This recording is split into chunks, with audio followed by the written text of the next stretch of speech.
Another year has passed and another set of great movies have come out, so it's time to finally talk about 2024 movies that I really enjoyed. Yes, my top 18 list. Why 18? Because last year was 17. I gotta keep on amping it up one step at a time. Sorry for the delay on this one. I just kept on running into some roadblocks and stuff that didn't get me the time to record, but we're finally here, yes. Got quite a killer list, but first we gotta start off with the honorable mentions. Yes, it's been quite a great year, honestly. I really enjoyed 2024. It's kind of hard to top 2023. I mean, 2023 was pretty insane. I mean, Oppenheimer and The Boy and the Heron and Across the Spider-Verse alone, man. I mean, come on. But 2024, I feel like, was definitely no slouch either. There's a lot of really amazing movies. My honorable mentions, I just have a few. There's probably going to be a few surprises on this list, maybe. There's some things that didn't quite make the list, like Anora. I thought Anora was great, but there's some movies that I preferred more. Nosferatu, sadly, in top 20, not quite made the cut in 18, but Robert Eggers, really amazing. Fantastic movie, really loved it. So many great performances and stuff. Very eerie, very unsettling. I love that the nighttime scenes are sort of shot to make it look like it's in black and white. I think that was a really nice touch. Yeah, really amazing ending too. Definitely something you won't forget. I feel like it was pretty perfect. I do prefer some of his other work personally, but I think Nosferatu was an amazing part of some filmography, and it's really nice. He's already been getting a lot of sort of praise and stuff for The Lighthouse and the Northman and stuff like that. But it's really nice. Like this one, I feel like was the one that really elevated him a bit more. So that's nice to see. Another one, another Oscar-nominated one, A Complete Unknown. Yes, really amazing. I wasn't a super big Dylan fan before, honestly. I liked some of his songs. I wasn't like listening to like Bob Dylan like all day and all night. But yeah, really amazing. Some fantastic performances. Everyone really like portrayed their people just so very well. It felt very accurate and stuff, especially Timothy Chalamet. Like, wow, if he won the Oscar, that would have been insane. But sadly, it was not meant to be. But I'm sure it is in his future. But yeah, his portrayal of Bob Dylan was insane. Like when he puts on the glasses, he is Bob Dylan. You can sort of see some of his face a little bit, but he really disappears into the role. He really, nails the singing. He gets the voice right and stuff like that. So the mannerisms and just sort of the way that Dylan sort of holds himself and everything like that. So quite a compelling story too. A lot of really interesting parts. I never really thought about what it was like living during the Cuban Missile Crisis and stuff, and sort of that atmosphere I thought was really interesting, and sort of just seeing New York and stuff like that I thought was fun, and sort of this clash between Dylan's old folk sound to sort of like his new evolved sound in the '60s, I think is in the a little later '60s I thought was really interesting. So A Complete Unknown, well directed, James Mangold, fantastic. Sadly, Transformers 1 did not make the cut either, which is kind of sad, but yeah, that movie, the advertisement really failed that movie like so badly, honestly. Like it looked like just another like, family friendly fun movie, which yeah, of course, it has its fun and stuff. It's not just like it's all doom and gloom, the Transformers world is all screwed up, man. No, but it's a lot of fun. But wow, a lot of like really big surprises, honestly. I'm sort of a little hesitant sometimes with like these like larger like voice acting casts that are like just like filled with a bunch of celebrities, like the Mario movie. Jack Black is great, and but yeah, no, so it's like, oh, okay, yeah, sure, but honestly, wow, it actually worked really well. I was really surprised. Like Chris Hemsworth, man, he's freaking giving his all as Optimus, man. It worked quite well. I was really impressed. And yeah, everybody honestly was really good. I was like, damn, they really pulled out all the stops for this one. Amazing story. The story of like two brothers that eventually reach a splitting off point, and sort of the tragedy that might come out of that. I think was really great. Animation looks good too. I liked it a lot.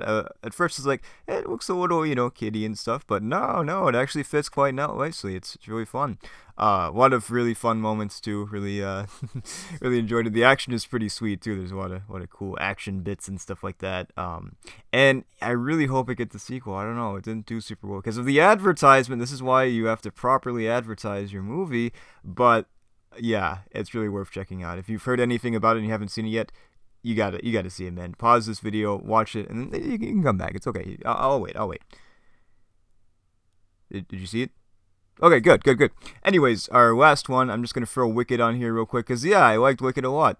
It wasn't my personal like all time like top 18 favorite per se, but I really enjoyed it. I'm a fan of musicals. It's quite quite the fun little thing when you get a really great musical and stuff. There's a lot of catchy songs to listen back to, but also the emotions as well. I feel like musicals are usually quite emotional, so I really get wrapped up in the emotions of them and just have a good time. And yeah, this is a fun sort of like prequel to, Wizard of Oz. Really adds a lot more tragedy to the story. So a lot of really cool moments too. A lot of great. Song beats and stuff. It's just a lot of fun. It has a lot of flair to it and stuff. The musical numbers are really like choreographed to perfection. A lot of really great performances. I enjoyed everybody that was in there. I thought they all really portrayed their characters quite nicely. So yeah, I've never seen the original stage play, but it was a lot of fun to see. Definitely a monumental movie to watch in the theaters. But anyways, enough screwing around. Let's go ahead and talk about the top 18. So I gotta say, for me, it was a pretty solid year for Oscar nominations, honestly. I feel like the best pictures, for the most part, were really solid. I really enjoyed all of them, and you may see a few more of them on here, actually. But the first one, of course, at number 18 is Conclave, yes. Such a fun, very like political thriller type beat. I really enjoyed that aspect of it. This sort of like, the leadership is, they're trying to figure out who should be the next pope and everything. So there's a lot of like infighting and stuff, and a lot of sort of inside sabotage and everything like that, and sort of like trying to unite people behind a common goal and a common person and everything. So I thought that was a lot of fun. It really is just such a great sort of drama piece. There's a lot of twists and turns throughout, as some people rise in popularity and others sort of fall to the wayside due to various pieces of drama and stuff like that. Really does a great job of holding your attention to. I think the performances were fantastic. Ralph Fiennes, of course, plays the main character, Cardinal Lawrence. I thought, really very deserving of that nomination. Really quite an amazing actor. It's surprising to me that he has not won an Oscar yet. I mean, my goodness. Not even for Schindler's List. I mean, come on. What are you talking about? Isabella Rossellini was quite good, too. I was kind of surprised she isn't in there as much as I thought she was, but the moments that she's there, I definitely feel like, are quite solid there. Stanley Tucci was really fun, too. I liked his character as this guy that like really wants to be like the popular guy and stuff, but he kind of falls to the wayside a bit. And then John Lithgow was really fun too. He sort of almost plays like somewhat of an antagonistic force. Like he's like this guy that's like everybody's like, I don't know if we want this guy, like, and everything. So it it really is like a high school drama, set in like in the papacy. It's pretty fun like that. All the drama and all of the gossip and stuff like that. So it may seem like a very like highfalutin sort of film, and in some ways perhaps, yeah, but in the end of the day, it's a very fun, like, sort of drama, pitting up these characters against each other and stuff, and the struggle to rise to the top and stuff like that, and a satisfying conclusion. I really enjoyed the ending. I thought that was a nice touch. So yes, overall, quite the great time. Conclave, definitely one that I would rewatch. All right, hold on. Don't click off. Don't promise me you won't click off. All right, we good? Number 17. Trap. All right, hold on. Wait. Don't write that comment. Trap. It's a fun time. Like this idea behind it. I love just the plot of like this concert that's like it's a trap, for the serial killer. This guy, this nice like dad guy is actually secretly has this like deep dark secret that he's been holding and stuff. And it's sort of like in a way like Die Hard, where he's like trapped in this like one location he has to bust out. But it's more than that actually. It doesn't just stay at the concert, but that sort of that energy is really fun. Sort of him figuring out what exactly to do because the police are enclosing and stuff like that. The walls are coming in and stuff, and he has to fight his way out and everything. But he has to do it cleverly. He has to figure out a way to sort of like get him out to safety, and of course not to tip off his daughter exactly what's happening. So it was a lot of fun. I feel like M. Night Shyamalan can be a little underrated, honestly. Yes, he doesn't always win. The Last Airbender. We can just pretend that never happened. But this, however, I feel like was a really fun return for him. I thought it was just packed full of fun and stuff. Really great performance too from Josh Hartnett. I mean, my goodness, man, he really ate that role up. A lot of really just fun moments and stuff. A lot of quirky, silly fun to be had with him. A lot of lines that I remember. Like there's like a bit where like the stage opens up and he's obviously trying to escape, and he sees that as like an escape. He's like, hey, he's talking to his daughter. I wonder what's down there. We should go check it out. It's great.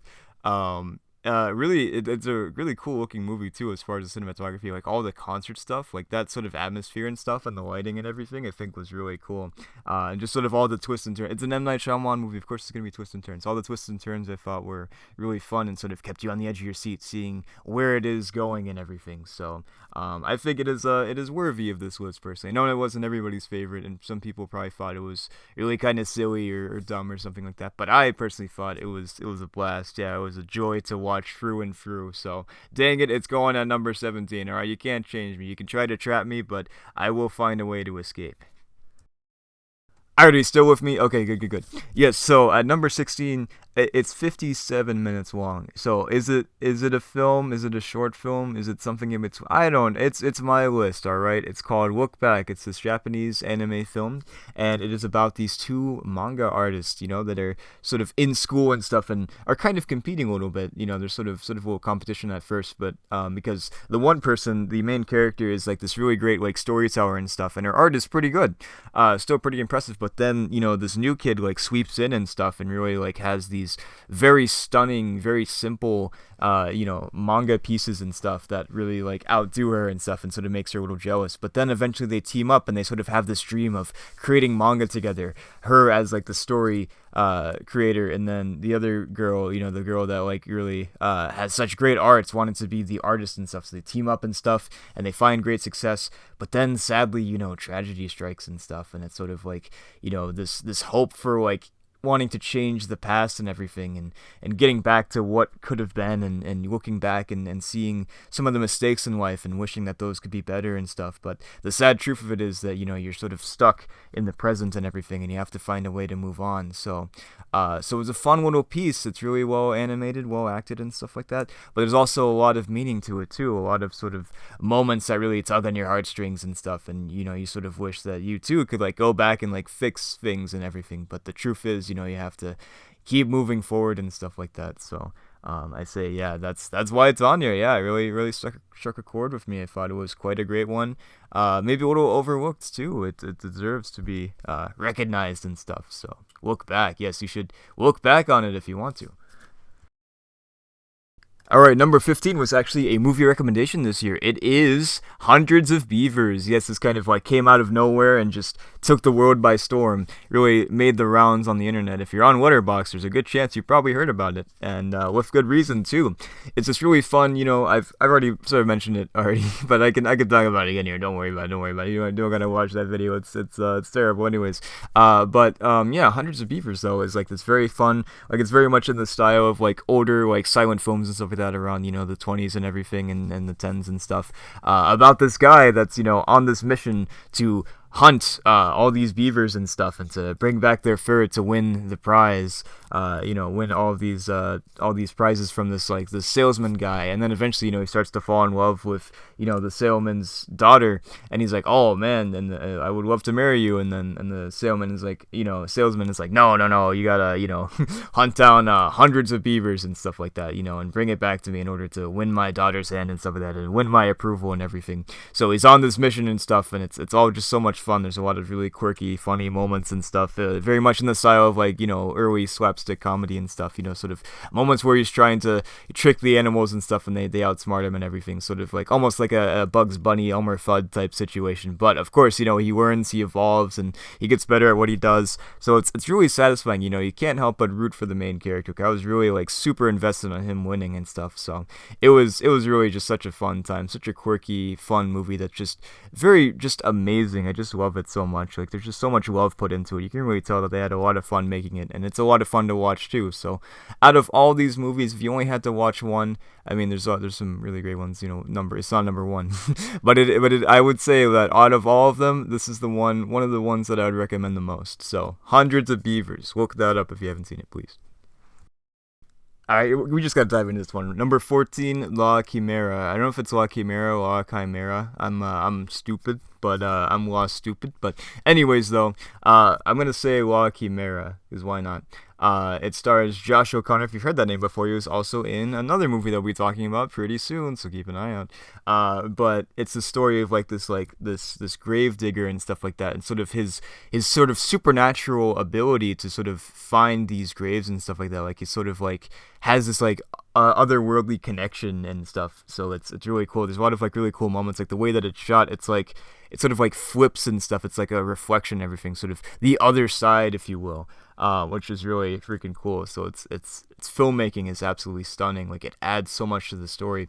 But the sort of like interesting like analysis of like grave robbing and stuff like that, and sort of like the morality behind it and stuff, and like who this stuff belongs to and everything, I think is really interesting.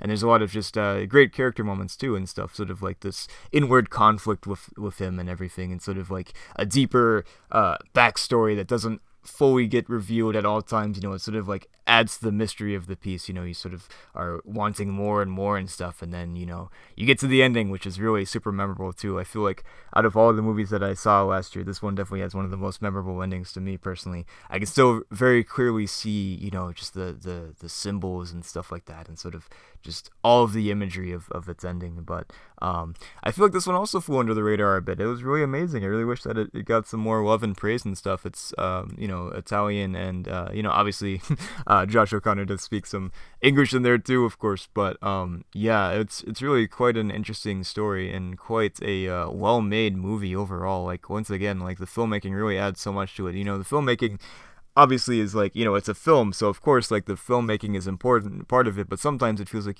things are just sort of shot so plainly and stuff that's like, yeah, it's good, and it really like adds stuff to it too. There's like moments that like really like, oh, the zoom in and stuff like that really adds meaning or something like that. But this one really feels like the filmmaking is like absolutely like super super important to sort of the story. Really adds so much more depth to it that if you just pay attention, if you just put it on as like an audiobook, you're gonna miss a lot. So watch it, dang it.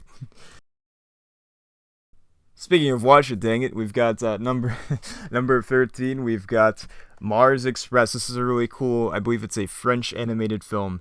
And it's this like cool science fiction story about these investigators that are hunting down this hacker and stuff like that they're doing with androids and stuff. Like her partner, the main character's partner, is an android, and it's sort of this race against time, hoping that this hacker doesn't cause too much damage. It as a mystery, obviously takes a lot of twists and turns, and is it just looks so beautiful too. There's something about its art style that is just very visually satisfying. Like it's obviously not anime because it's not from Japan, but perhaps maybe a little anime inspired. But yeah, just something about like it's sort of like harshness, but it's also softness too. Like it's sort of like softer lighting and stuff in moments, like sort of the way that the characters look has a sort of soft look to it, but like the harsh lighting, the sort of like what you would expect from like a sci-fi movie, like this sort of like a little Blade Runner-esque in places and stuff, is really just such a fun time. And you know there's a lot of big movies and great movies out there from this year that of course we're going to be talking about too, but this is another one. Once again, there's so many movies that came out last year. I see sometimes people say like, there were no good movies last year. What are you talking about? Mars Express came out last year. Get out of here. No, actually get back in here, watch this. But yeah, this one I feel like was another one that sadly just like sort of, for the most part, I didn't really see too many people talk about it. So I'm here in support of Mars Express. I got my Mars Express shirt on. I'm not going to say much more about it because I want you to discover it. All right. So yeah, pause this video and you can watch it too. You've got a few things to catch up on. You haven't seen Transformers 1. You haven't seen Mars Express. What are you doing? It's fine. You got other things to do. But now you don't. Now it's Mars Express time. All right. All right. Good. All right, come on now. Number 12, Saturday Night. I don't even care about Saturday Night Live, man. I've seen like skits and stuff of that. I've seen some of the old skits. I've seen some of the newer skits, which are fun. I'm not out here every Saturday night watching it, man. What are you talking about? But no, oh my goodness, such a great ensemble piece. Everyone freaking was amazing. Holy crap, man. Like everyone like portrayed their like people just so very well. Like it was like really spot on. Um, it's sad this didn't get any nominations. This is a lot of fun. This is sort of a cool adaptation, sort of like the trials and tribulations of setting up this first Saturday night, and sort of like what it means and stuff too. Like it's sort of this like big like youth cultural movement of like all these like creatives and stuff, all these comedians and artists and everything coming together and in celebration of arts and humor and everything, and really just making such a fun and wonderful show. It goes through a lot of like hardships and stuff like that too. There's moments where you're like, would this act like did this like is this gonna work? Obviously Saturday Night Live still exists now, but it's like, oh, is this actually gonna just like fail and stuff? So you really get caught up in the drama of it and stuff, and it's very like sort of a pressure cooker sort of type movie where you feel sort of the stress of everyone, and everyone's all frantic and everything, everything. But then, obviously, like it all comes together in a very satisfying way. So it's got a lot going on, a lot of sort of like different sort of pieces of character drama and stuff like that. Sort of everyone is going through their own little thing, and they have to like sort of work through it, and for the sake of the show. It's really good. I really enjoyed it quite a bit. Um, yeah, Mr. Reitman made the right choice because I think he was originally like set to direct the new Ghostbusters movie because he directed Afterlife, which is great. He did not. He directed this instead, which is a great idea because that's way better. So yeah, Saturday Night. Even if you don't care about Saturday Night Live, I think there's something that you'll get out of it. I think it's really just such a fun piece, and once again, a very amazing ensemble piece. And that poster, man, oh, so good. It's like a very like classic like sort of 70s 60s 70s actually, yeah, type poster. So it's good stuff.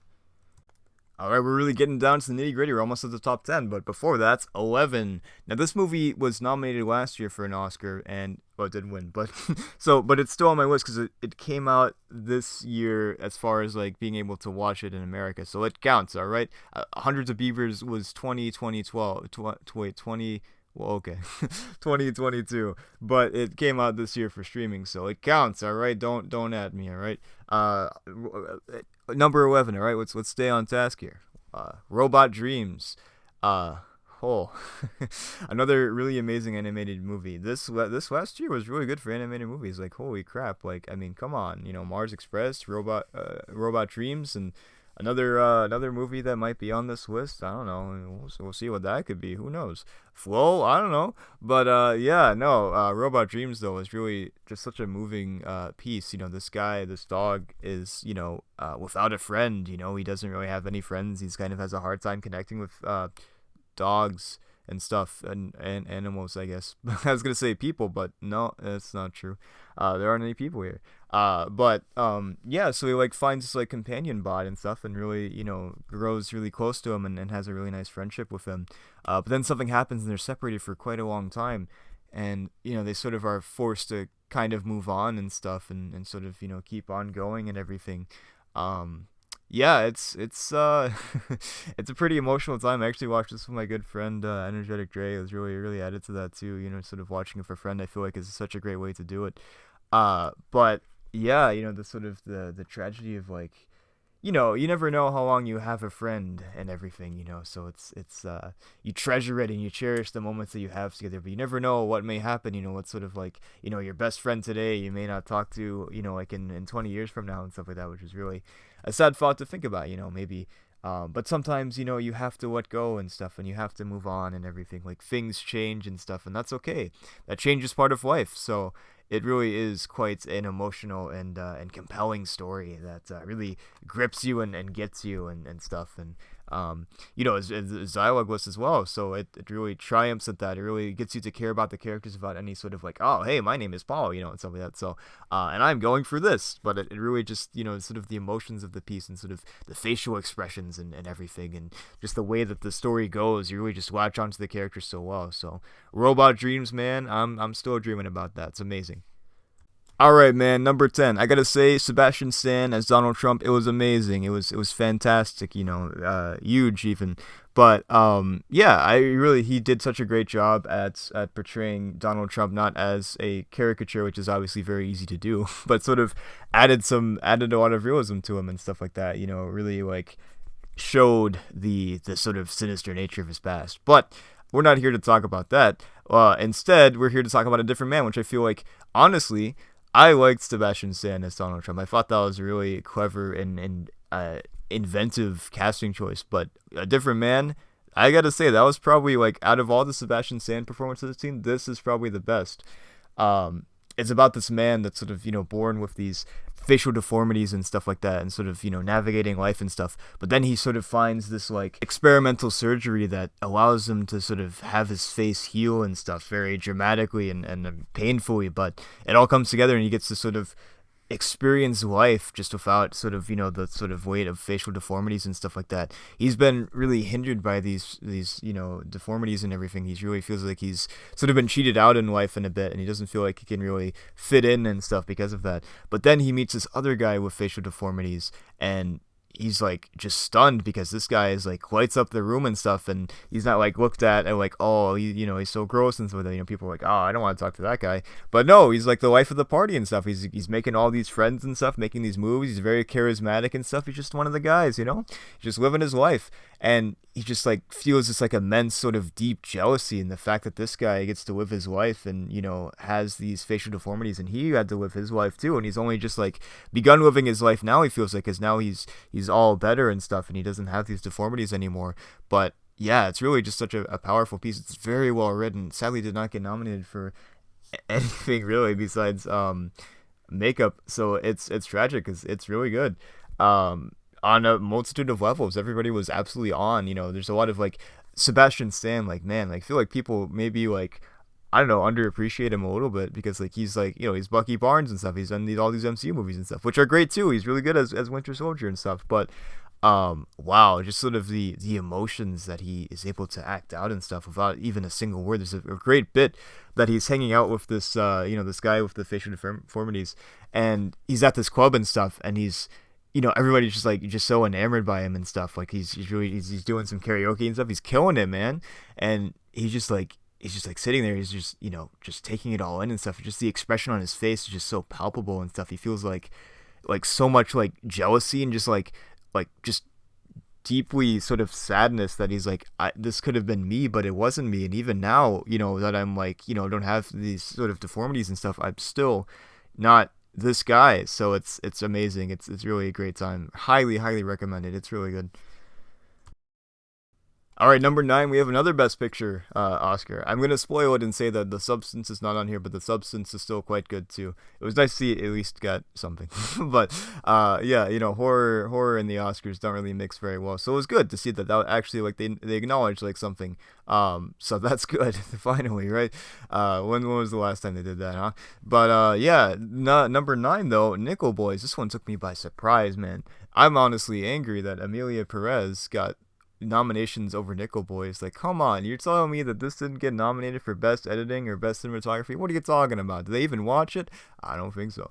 But anyways, no, it's the story of this guy that's, you know, sort of trying to travel through life and stuff like that, and trying to make his own path, but sort of gets caught up in this unfortunate situation and ends up in this sort of like correctional facility that's really deeply sinister and stuff. Like, it's like, you know, it's meant to be this sort of juvie and stuff like that, this place for kids to sort of learn and grow and stuff and find a better path in life away from sort of like maybe some sort of like criminal background or whatever, sort of whatever they got caught up in.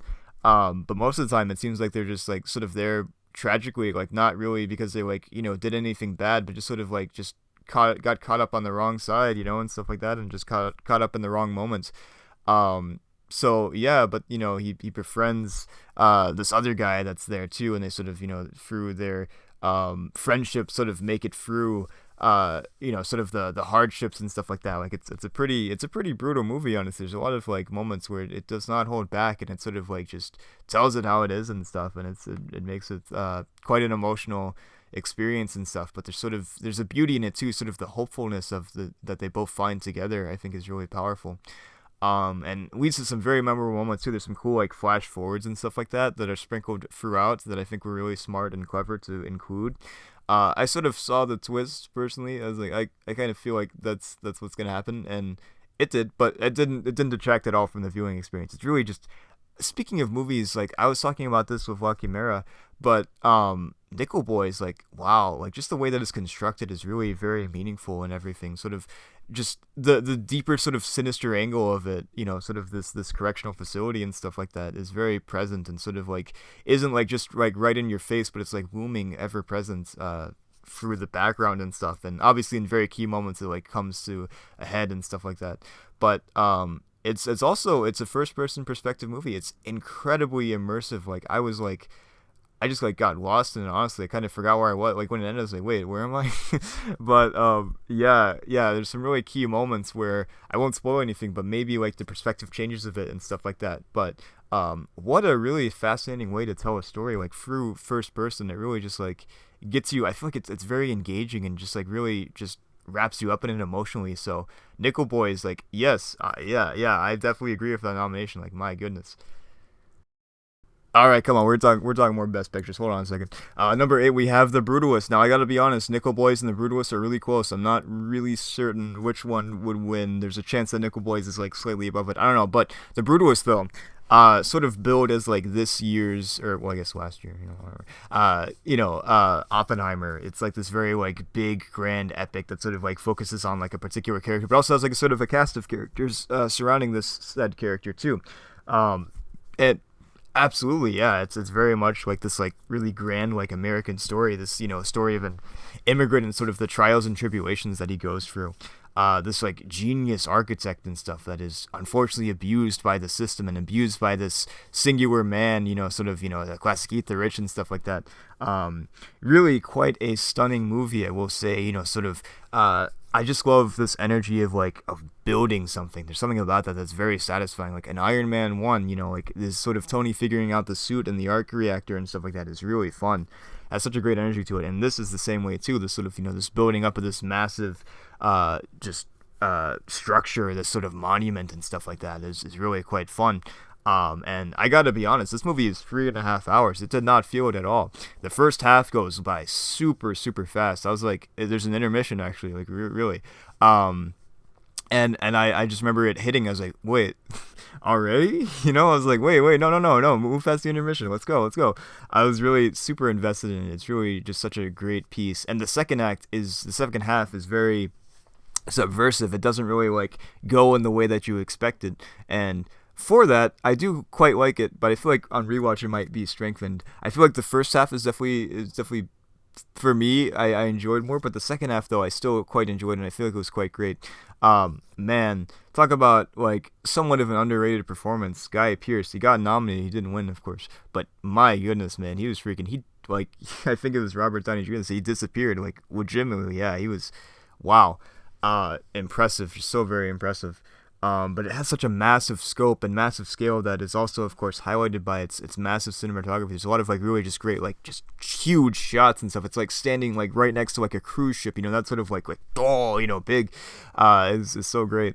Yeah, it's quite the piece, quite the impressive piece, and the ending too. I love the ending. It's very very memorable for me too. Like if I had to talk about like my favorite endings this year, out of my top 18, including the I guess top 20, I don't know, the honorable mentions, I definitely say Nosferatu, Brutalist, what else, La Chimera, yeah, and probably some of the other ones in the top list too, but top five, but yeah, wow, yeah, it definitely lives up to its reputation though. The Brutalist, yeah, it was amazing.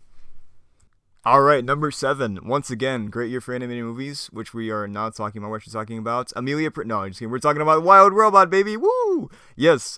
Quite a surprise that Flow won out of Wild Robot. Like that was kind of crazy, right? But Wild Robot for me is definitely like the piece that I really just it really hit just so well. Like it's very like a very emotional piece and took a lot of unexpected turns for me too. I thought for sure that it would be about like the robot. Roz, that's right. Yeah, Roz is trying to remember. I don't have any information. You can definitely tell I'm not reading off of notes right now. It's all improv, which makes it a terrible experience. I'm sure. Great.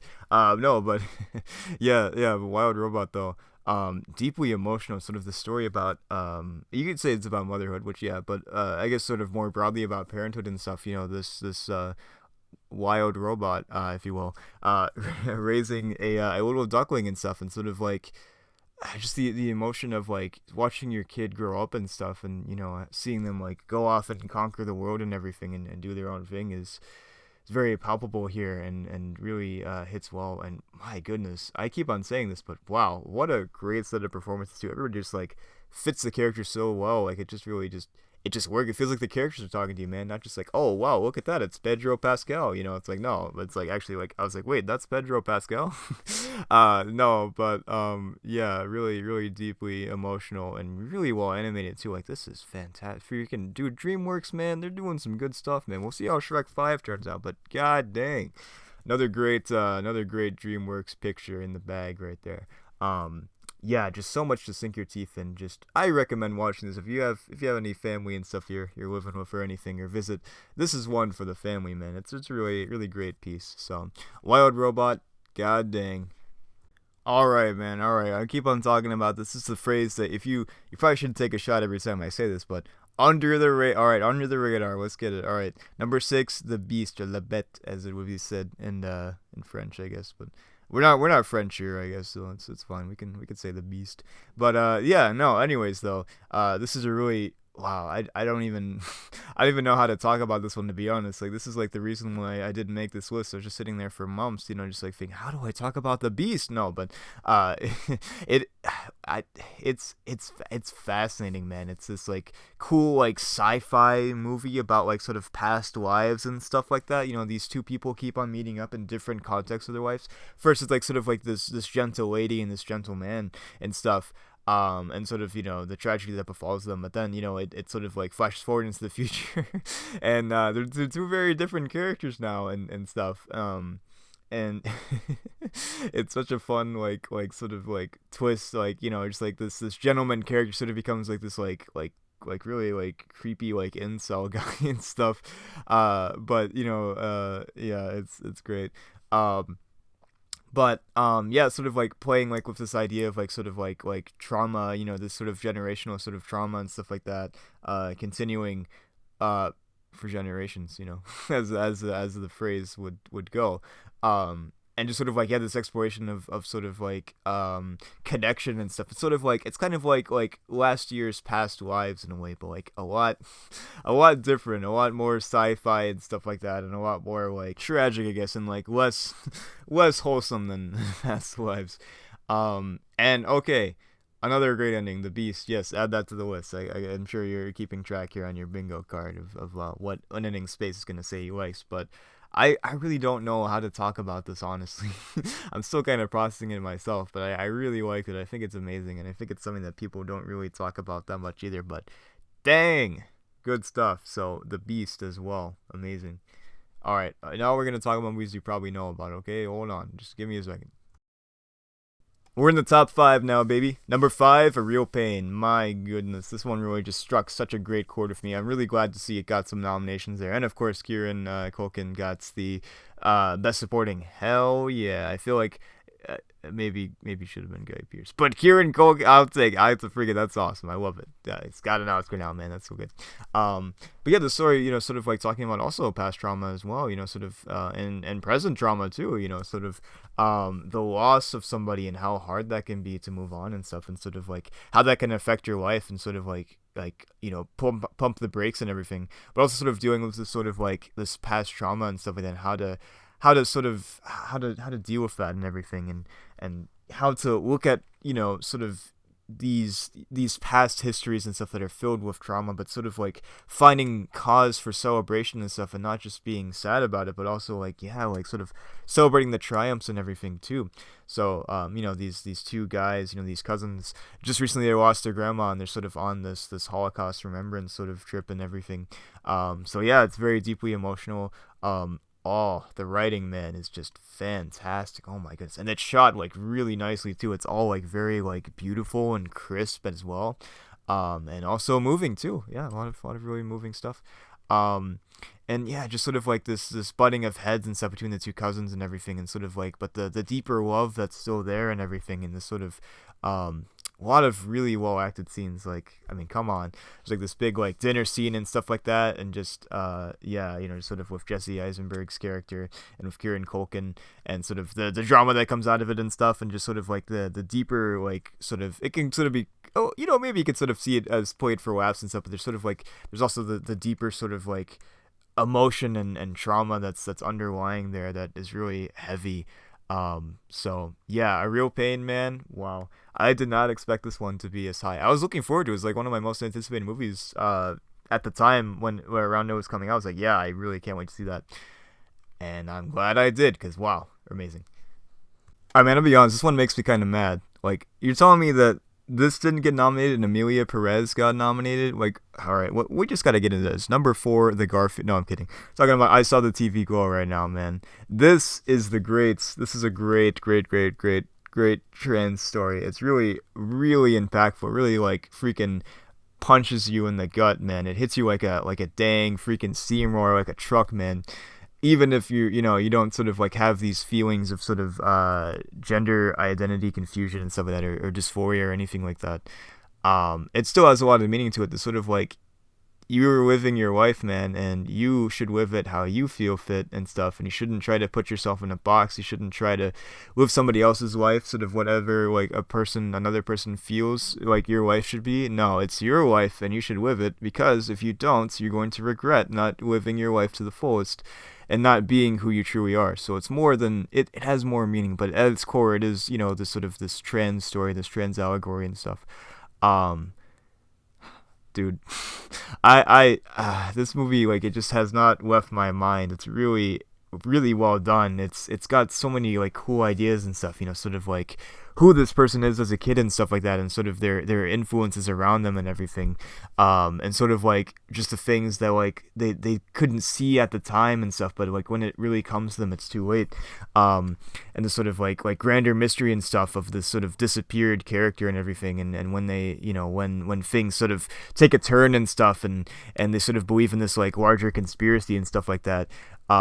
It's all like very like it's all very like unrealistic and stuff like that, and sort of very like fantasy driven and stuff like that, but there's the realness of it underneath that really just like makes it so deeply impactful and stuff. Like it's fun, if the sort of like the fantasy aspect of it, but like the deeper meaning just like makes it like worked so very well. So and it's also a horror movie too, so maybe that's why they didn't look at it in the Oscars. But yeah, but this one, like, wow, like this was just so deeply amazing. It's kind of I don't know like how people can like misunderstand this one, but yeah, this one, like, the ending is like still like burned in my mind. Like, I don't think I'll ever forget the ending of this one. So yeah, even if you're not sort of like dealing with sort of identity struggles or anything like that, I think this is still a really impactful one to watch, and like really like is genuinely life changing. So I saw the TV go, oh, come on, man.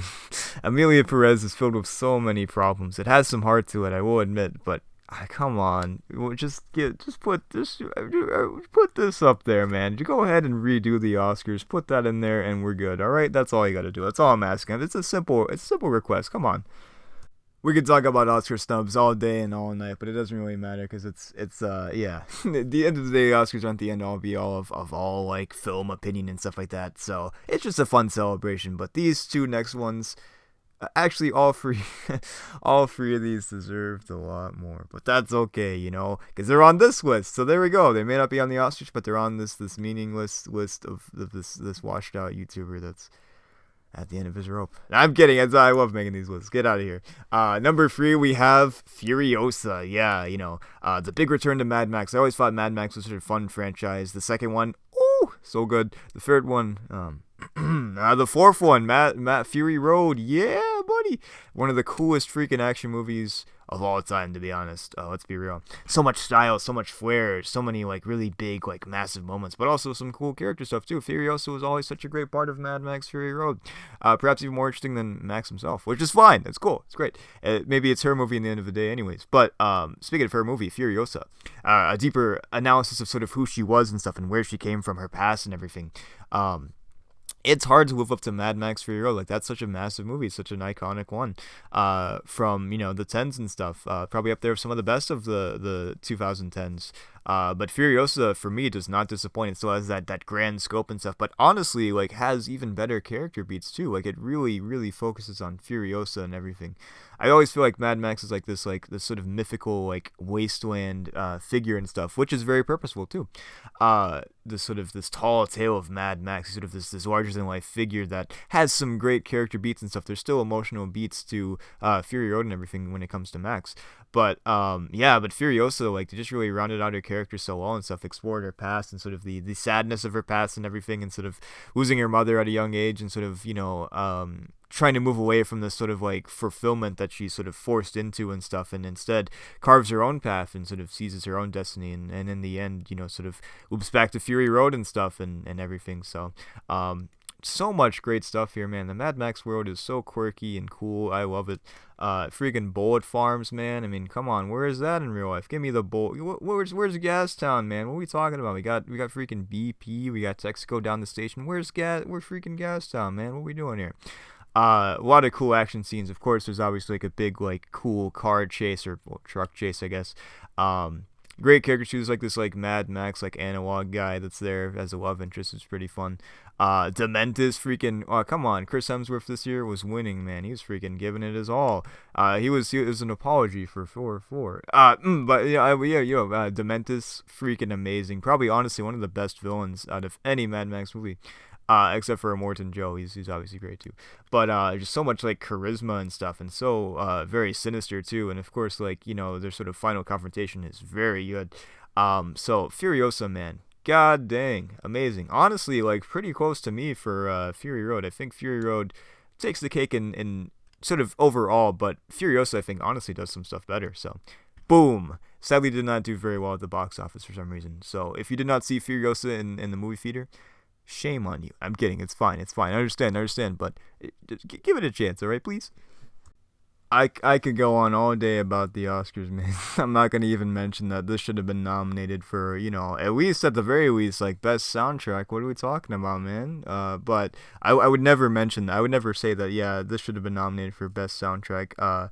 Even though it's what I wholeheartedly believe in. But anyways, though, number 2, Challengers, man. Wow, such a great like trio movie. You've got Zendaya, you've got Mike Weiss, and you've got of course Josh O'Connor, who is the person I was mentioning when we were talking about La Chimera, or what I mean. Yeah, you got that. But yeah, this sort of like this cool like rivalry and stuff like that, this sort of love triangle and everything of these amazing tennis players and sort of the tragedy that befalls Zendaya's character and stuff. And just sort of how she's kind of like manipulating the field and stuff like that, but also like they're sort of at odds with each other and everything. The two, Mike and Josh, if you will, I guess. Yeah, like this has like an insane amount of energy. Like holy crap, this is like the movie that like, if you have heart problems, I don't know, you might want to skip this one. But it was just like holy crap, like just like a shot of like pure adrenaline seeing this in the theaters and stuff. The way it's shot and stuff, it's very like frenetic and like just like like just insane, and just wow, wild and everything, and has this pulsating music and stuff to it too. This really just packs a punch and everything, but also has these sort of like these more meaningful character moments and stuff too. Sort of the drama and the struggles between these two as the sort of the friendships gets ripped apart and stuff and twisted around, and they're at odds with each other, and they sort of like the cool flash forward and flash back between like this sort of like this grand like sort of big return and stuff in the future of them going head to head versus like looking back at their friendship and stuff like that, and how it got to be at that point. I think is really a lot of fun. So it handles that very well. It sort of has a really good flow and structure to it that really just like bounce back and forth like a freaking tennis ball, man. It's great. Challengers was really just such an achievement, man. Luca, man, my goodness. I have not seen Queer yet, so it's not on this list, sadly. I have not seen Heretic either, which is not by him, but I want to throw that out there. So if you're wondering why those two are not on here, that's why. Maybe they will be on there. I don't know. In the future, I need to see them soon. They're coming to Max, HBO, so I'll talk about that. If you look in the description, I'll probably put a post like, oh, this is where I put them or whatever. But anyways, yeah, Challengers, man. Fantastic. We're at number 1 actually already. Wow. Let's freaking do it. Come on, let's do it. You knew it was going to be at number 1 before I even made this video, right? Obviously, it's going to be... I always wanted a brother. I always wanted a brother. I always wanted a brother. Alright, let's go around. We're talking about Dune Part 2. Unironically, like, this for me is like the Dark Knight of the 2020s so far. This is the one that I feel like is like just so massive and so well done that it feels like it's like easily one of the best movies to come out in years. And that's not even an exaggeration. That's actually just genuinely how I feel. And anyone that says otherwise, there's it's fine. Yeah, I loved the first Dune. I thought the first Dune was amazing, and it just kept getting better and better with rewatch upon rewatch. But wow, this one just has like so many like massive moments. Like holy crap, just the way that it all comes together and stuff. Paul's story is so fascinating, but everybody has like their own interesting story and everything. A lot of fun moments. I love Stilgar. I love that he's sort of like in the first one he's sort of like this like almost mythical and mysterious figure, but then the second one's like Lisan al-Gaib, he's all like gassing up Paul and stuff like that. It's really fun. Yeah, the stuff they do with Jessica and stuff too is very great as well. Sort of like she feeds into this prophecy and stuff like that, and she really tries to fuel the flames that Paul is this like chosen one and stuff. So it's all very fascinating and all like it doesn't quite go the way that you would expect. You'd sort of like see Paul as like this like mythical like Luke Skywalker figure, because obviously Luke Skywalker is based on Paul. But no, it, you know, you'll see. But a lot of really great additions too. Like Fade Rathla is fantastic. He's sort of like this like anti-Paul figure, sort of set up in a similar way that Paul is in a sense. Even more so in the book, but even in the movie, still he's like this like cool like sort of foil for Paul. And sort of like, yeah, like this sort of desert rebellion and stuff, rising up against this grand empire and everything, but sort of like the turn that it takes, the classic, if you haven't seen it, I mean, let's watch it together, right? Just come over. But this classic turn of like, yesterday's rebels are today's tyrants or whatever and stuff. It's sort of something that it kind of like circulates around too, and sort of like questions and pushes at and stuff like that. So, there's not really too much I can say about this, honestly. It's just a movie that speaks for itself. It's massive, it's grand, the performance is amazing, everything, the soundtrack, I'm not gonna talk about the Oscars anymore, but if it didn't get nominated for soundtrack, why? What are we doing? No, okay, so yeah, it really is everything and then some that its reputation says it is. So insane. When I saw this, like, there's nothing that can defeat this, and I was right. So yes. Anyways, though, that was my list. 2024 was a great year. I hope you enjoyed this video. I hope I got your eyes on some underrated movies that really weren't as talked about as much and stuff like that, and sort of flew under the radar. There it is again. But yeah, thank you for watching. Let me know what your list is too, please. I'd love to see your list, even if number one is Emilia Perez. It's okay, whatever you like is what you like. Anyways, I'll see y'all next time.